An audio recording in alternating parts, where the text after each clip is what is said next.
ওকে, চলুন আজকে একটু রোস্ট রান্না করি। তবে সেটা অন্যদের তুলনায় একটু আলাদাভাবে, ঠিক আছে? সো আসসালামু আলাইকুম এভরিওয়ান। আমি প্রথমে মাংসগুলোকে ধুয়ে নিয়েছি। ধুয়ে সেগুলোর মধ্যে আমি দেখুন আদা, রসুন বাটা, তারপর লবণ, জিরা গুঁড়া, একটু কাঁচামরিচ, পেঁয়াজ কুচি, এলাচ, দারচিনি, তেজপাতা এগুলো দিব। দিয়ে একটু তেল দিয়ে সুন্দর করে মেখে নিব। মেখে নিয়ে এর মধ্যে একটু দুধ দিব, দিয়ে আরেকটু গুঁড়ো দুধ দিব। জিনিসটাকে আমি ম্যারিনেট হতে দেবো। তারপর আমি চুলায় দিলাম, দিয়ে জাল হতে দেবো, একটু সিদ্ধ করবো আর কি। তার মধ্যে কিশমিশ দিয়ে দিলাম। কিশমিশ ছাড়া আবার রোস্টটা জমে না। তো কিশমিশ দিয়ে আমি খুব সুন্দর করে সিদ্ধ করে নিব। দেখুন সকলে না কাঁচাটাকে ভাজে, আমি আবার এই সিদ্ধটাকে পরে ভেজে নিব।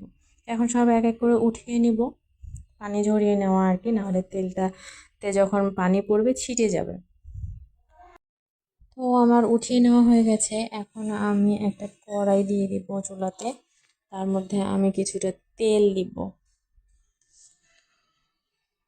তো আমি একে একে মাংসগুলোকে ভেজে নিব। তো ভেজে নেওয়া পর্যন্ত একটু ওয়েট করি। তো দেখুন মাংসগুলো মোটামুটি ভাজা হচ্ছে, এক পার্ট হয়ে গেছে, আমি উল্টিয়ে নিব। আমি এর চেয়ে বেশি লাল করব না, তাহলে মাংসটা শক্ত হয়ে যায়। তো আমি নামিয়ে নিচ্ছি, বাকিগুলো সেমভাবে আমি ভেজে নিব। তো উঠিয়ে এখন আমি তেলটাকে একটু কমিয়ে নিব, কারণ এত তেলে আসলে রান্না করা ঠিক না। তো আমি পেঁয়াজ কুচি দিয়ে দিলাম, পেঁয়াজ কুচিটাকে ভেজে নিব।